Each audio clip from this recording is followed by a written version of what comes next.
up guys? Second video, second house, sharing the house. Sharing the house.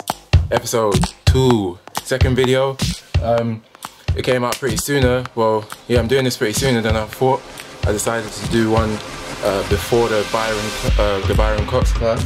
Because I got some, there was basically a house jam at Chocadero. Let me just update you guys. There was a house jam at Chocadero on Friday. And it was pretty good. And I got some footage from that. So yeah, I just wanted to like I felt I should put that in a separate video. Because I don't want to start getting so much content and so much footage. And then it's just going to pile up and pile up. Until I've just got so much to edit and so much to show that I got to start picking and choosing what I want you guys to see. So, you know, I'm just gonna get everything together and show you some of the stuff that happened. And also I want to share a little discussion that happened at the event, which was, you know, me and some of the other guys basically sat down and spoke after the house jam event. By the way, I think this house jam event, I think it's going to happen every Friday. The guy organising it, his name is Edward. So big up to Edward for organising that event. He brought down his speaker set and everything. And wait, hold on. 1 second, hold on. I just gotta do this. Hold on.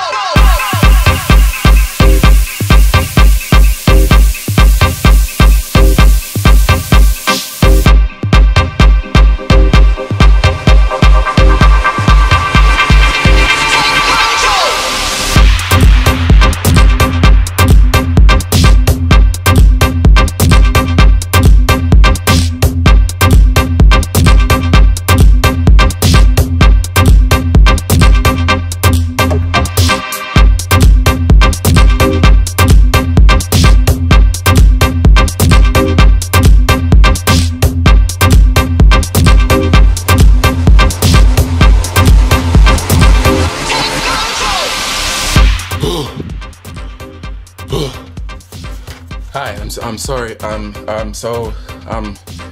I mean, I'm like, everyone heard that. Everyone heard the song. It was like, you know, I heard the drop coming. You know, it just took over. Like, you know, so sorry about that. You know, this just power of the house music, man. It's just the house.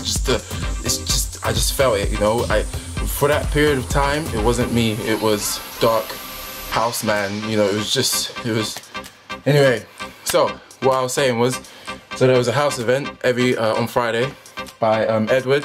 So big up to him again in case I forgot during my dark house mode. And so yeah, it was good. I think I got there a bit late, so the footage I have is not the whole footage from the whole event. So yeah, sorry. The vibe was good. The vibe was dope. Like everyone, as soon as I got there, everyone's like, hey Charles, hey man, come. I had my bag on. I just came from my university's hip hop class. Had my bag, had my hoodie. I was tired from the class, so you know, I was ready to get down in the house. But he was like, yeah, you know, come and jump in. So the energy was there. The energy, there wasn't even that much of us. There's only we was in the small circle space in Choc Underground, and there was only like it wasn't over 10. There wasn't more than 10 of us. D-Lo, one of the guys, he organizes a lot of events. You'll see him in the video as well. He was there, sort of just, you know, just joining in and stuff. And he got us like to start exchanging with each other. Because from what I've learned from D-Lo himself and from other people, is that house was originally the way house was, the way house dancers would battle or sort of go against each other, if you will. They would do an exchange. They wouldn't throw down and battle, and they wouldn't be a winner and a loser. It wouldn't be, you know, I destroyed you because I'm a better house dancer, blah blah blah. It was more, you would face each other and you would house to each other, and you would follow each other's lead, or you would try to it's kind of like capoeira. When you look at it at a house exchange, it looks like capoeira. So, but I don't know too much about capoeira, so I'm sure that they differ. I'm sure that a house exchange and capoeira may be a bit different in some sense, in some regard, but I'm not sure what it is. So yeah, if you don't know what house exchange looks like, it's very similar to that. and you're sort of maneuvering each other. One person would sort of push forward, and then you would have to like follow them. You know, it's all about sharing and sort of moving together as one, rather than trying to just, you know, oh, I did a dolphin 50 times and I spun around and I landed on my elbow. Like, none of that. The main reason why I wanted to make another episode 2 before the Byron class was because not only because I wanted to show, you know, tell you guys about the event, and I think it's happening every Friday. So if that is, then that's good. Hopefully Edward or whoever else is organising it can manage to, because every week is quite a lot, because he's bringing down the whole kit, you know, the whole speakers, and it's, you know, it's a lot. So, and, you know, DJ and everything. So if he can do it every Friday, that would be good. If not, I mean, I can understand why if he couldn't do it that often. Even every 2 weeks, at least once every 2 weeks, or every 3 weeks even, is enough, you know. So just something to look forward to, that, you know, something the house dancers can look forward to and spread the word about. So yeah, that was good. And to be honest as well, a lot of the people who aren't house dancers, they actually enjoyed it. They enjoyed, you know, some people were saying it felt like a mini rave. You know, they hadn't seen anything like this before. It was like a mini rave, but there were dancers just vibing out and just housing it out. So, you know, it was good to see that a lot of people, you know, was showing interest, even though they're not house dancers themselves. So it's only a matter of time before some of them. I mean, there was one breakdancing guy. I'm not sure what his name is, and I'm not sure if he had never done house before. But he came in, I don't know if I've got footage of him, I can't remember, but maybe I do. But he came in and he was doing, you know, he just started doing some house steps, and it looked like he just saw what we was doing and just tried it out. You know, he was doing like simple like pas de bourrée step. You know, he'd never done it before from what it looked like, and if he had, then he was clearly, you know, a beginner, but he was still interested and just, you know, he wasn't embarrassed, he wasn't shy to just come in to the circle. And everyone was there with open arms, so it was good. But the second reason I wanted to do a video is because afterwards, me and my friend Tessa, you'll see her in the video as well, and a few of the other guys, Anita, and I think another girl called Leah, and one more girl. She said her name when she left, but I can't remember what it was, sorry. I'm sure it will come back to me soon. Anyway, so yeah, we all sat down and just had a talk about how it went and stuff, and it was interesting how people felt, and, you know, but it was still early days. It's only the first event, so it's only going to improve and get better, hopefully, and stuff. But the interesting thing that we kind of spoke on, and this doesn't necessarily cover, you know, this subject doesn't only appeal to house or anything. It's just sort of a broad dance subject in general. We basically one of our friends, another lady called Tomoko,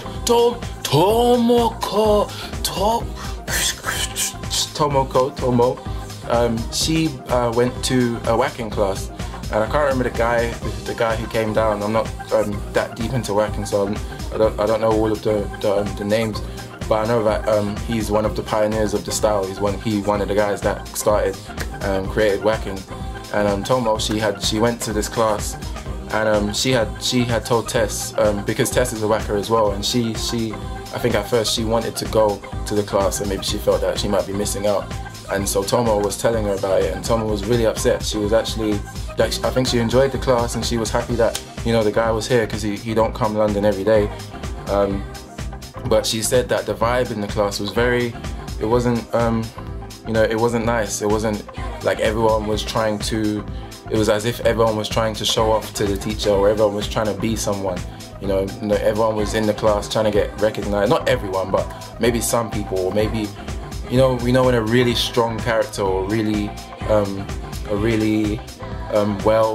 loudly spoken, or a big character sort of tries to, or has an attitude where they feel like, you know, they look like they're trying to fill up the space with their presence, and they want everyone to know, I am here and I'm dope, so you better recognize me because I am such a great dancer, blah blah blah. So I think she was saying how the class had that vibe, you know, and it really upset her, because, you know, maybe it made her not enjoy the class as much. And Tessa, you know, Tess felt that, you know, that's very bad. So we basically had a conversation about just how you know, just, you know, when you have this conversation about the current state of the dance community at the moment and where it's going, why it is the way it is, you know, and a lot of it, you know, there's a lot of negativity and not, you know, people not trying to, a lot of people trying to be, you know, a lot of arrogant people, a lot of people not just doing the dance for the enjoyment of it, or for the, you know, like for the people, everyone wants to have this battle mentality. That's what I see, and that's one of the things we was talking about. So yeah, it was an interesting conversation. We was talking for like 2 hours, and I learned a lot of, you know, stuff from some of the other people that was talking.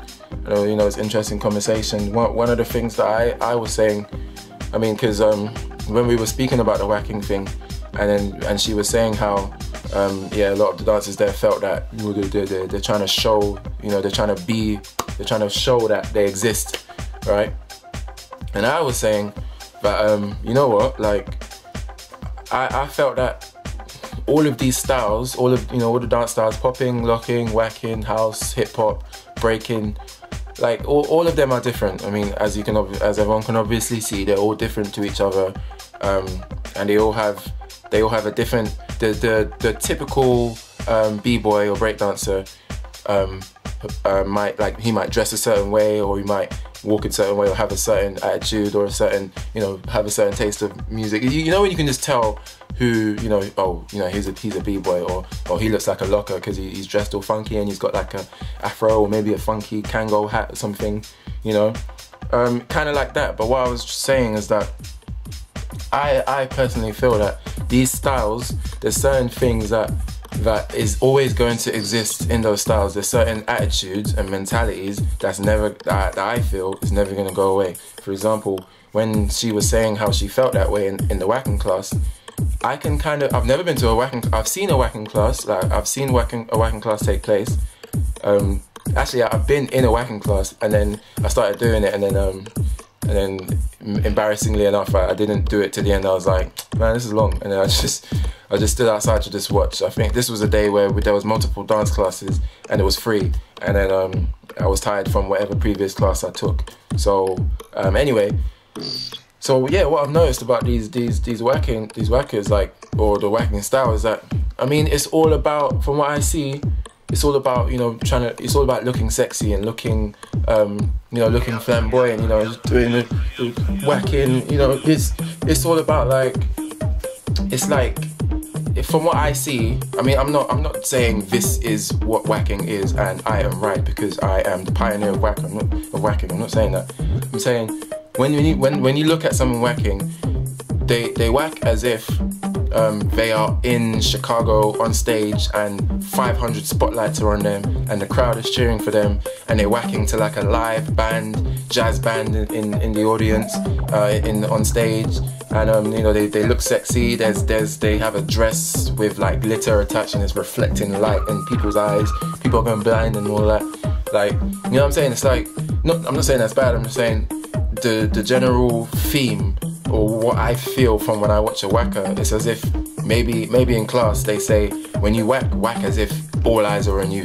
That's how it looks like, and for me it's like that's what the style is. Like if that's a general, if that is like the theme of the style, I'm sure it's not. I'm sure maybe it's about something completely different, but that's how it looks aesthetically. So because of that, I'm not surprised that you get all of these, and you might get all of these people who, you know, these females or even these guys, you know, just trying to show off and trying to, you know, oh look at me, I'm so sexy, oh, you know, I'm whacking, you know, all of that, like.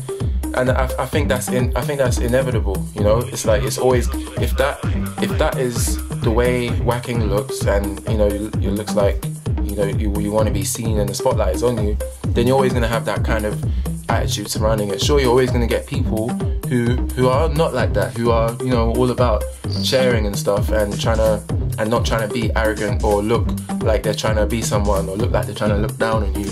You know, there's people who ain't trying to do that. But as long as the style, you know, the style won't change, or the style won't evolve to a point where it doesn't look like that anymore, I don't think. So I think that's always going to be an issue, and I kind of further backed up my point by saying, relating the same theory to other styles. Like if you look at the state of hip hop now, or new style, or whatever you want to call it, like the battle mentality is taken over. It's like, it's everywhere now. It's just all these hip hop or underground freestyle dances.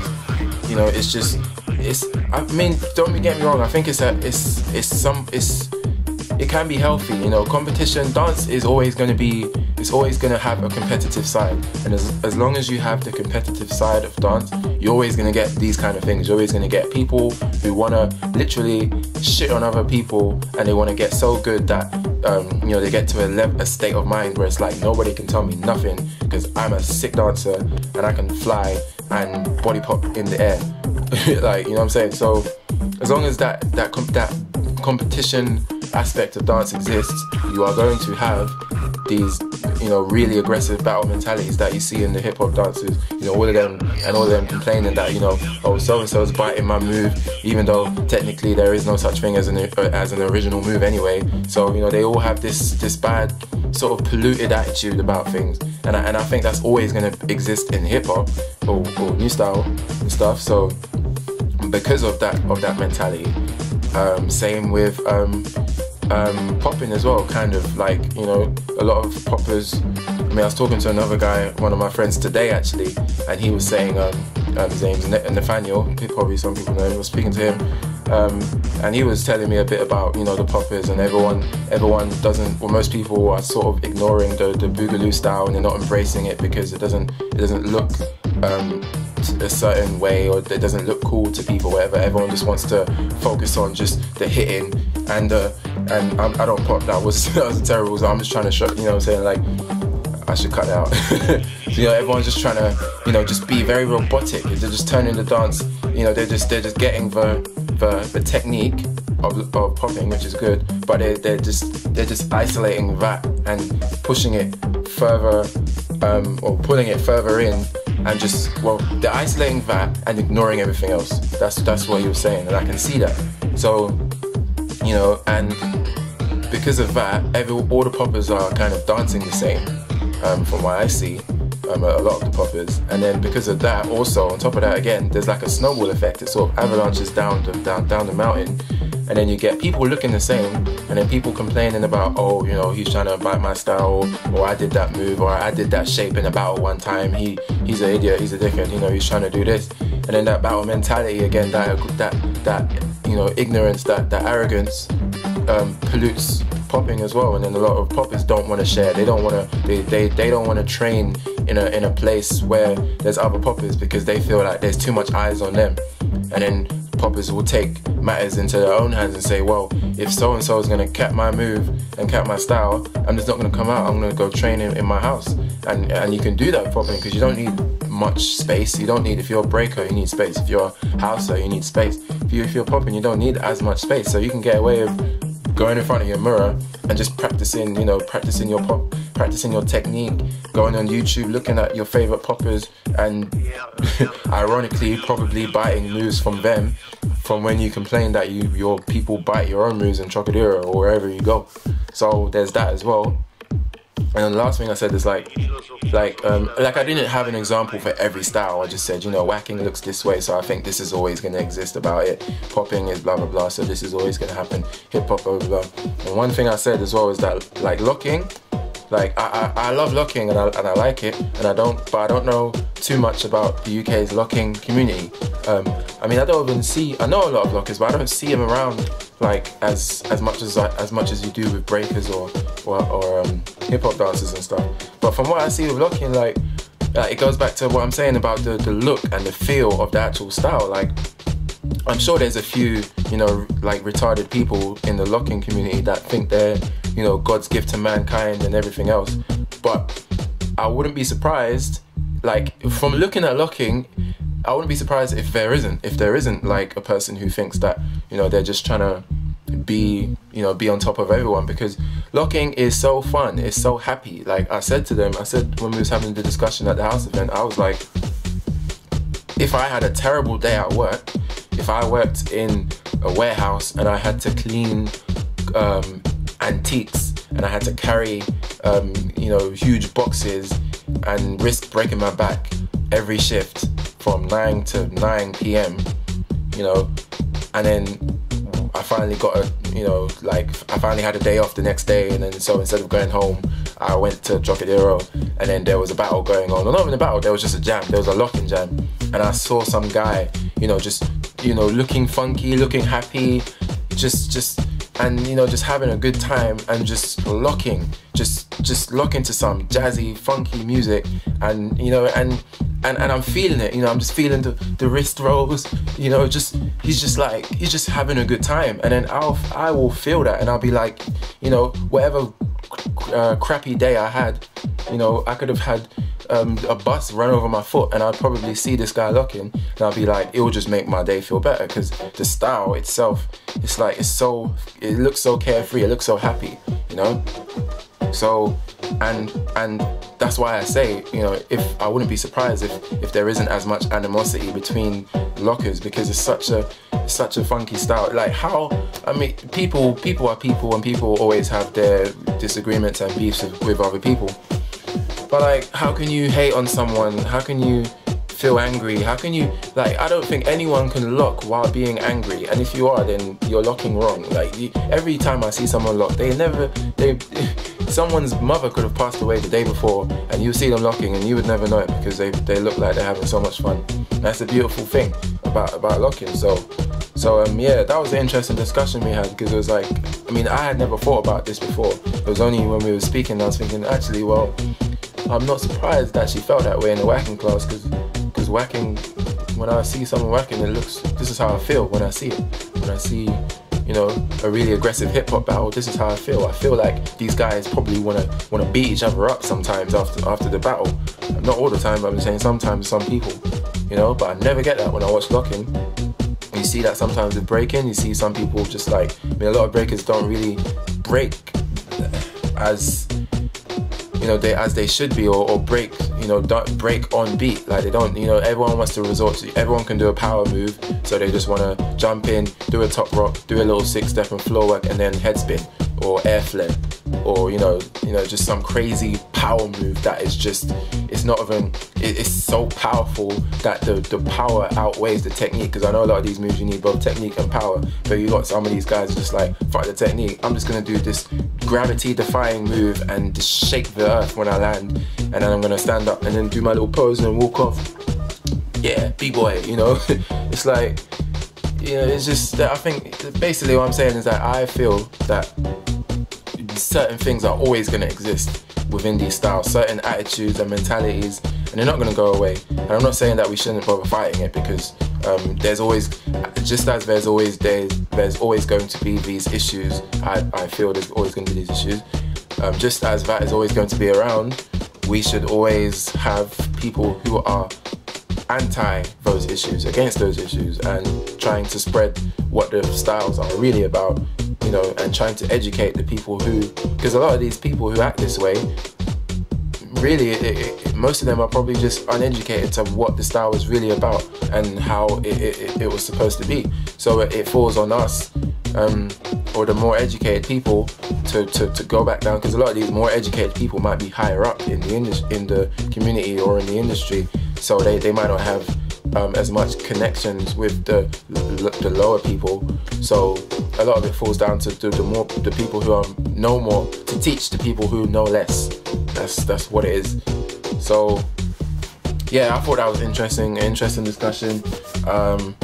So I mean, you guys can leave comments and leave your feedback. I mean, I could be terribly wrong. I could be missing the whole point, and that's what I'm here for as well. I'm here to say how I feel about a certain thing, and then share it with you guys, and then people can say what they think about it, and then in turn educate me, because I could be talking complete wall-off. I don't know what I'm saying, you know, I don't know it.